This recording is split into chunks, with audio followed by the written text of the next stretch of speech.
आजच्या या भुज आणि गोवा मराठी पत्रकार संघाच्या वतीने आयोजित केलेल्या या कार्यक्रमाला त्यांच्यावर उपस्थित गोवा मराठी पत्रकार संघाचे माननीय अध्यक्ष श्री जयंत संभाजीजी, भुजचे अध्यक्ष राजकिरण नाईक, ज्येष्ठ पत्रकार श्री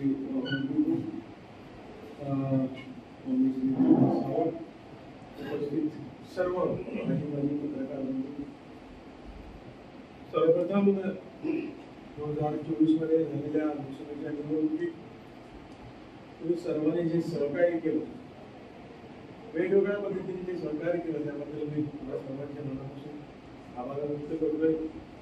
आणि तुमच्या सहकार्यामुळे जसं बाबूजींनी म्हटलं की षटकार चुकला, तो फक्त हा प्रत्यक्ष षटकार नाही, हा पत्रकारितेचा षटकार आहे.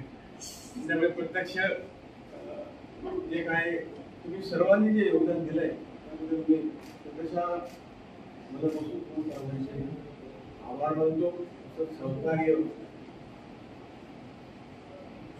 जनतेचा विकास, देशाचा विकास हे याच्यात सहकार्य चालूच असतं. म्हणजे सहकार्य थोडं चालू ठेवावं.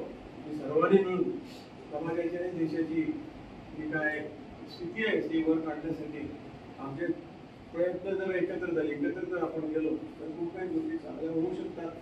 जनतेसमोर सगळ्याची माहिती चांगल्या पद्धतीने मिळू शकते. तुम्ही करत आहात ते थोडं आपण चालू ठेवूया आणि आम्ही तुमच्याबरोबर आहोत, तुम्ही आमच्याबरोबर आहोत.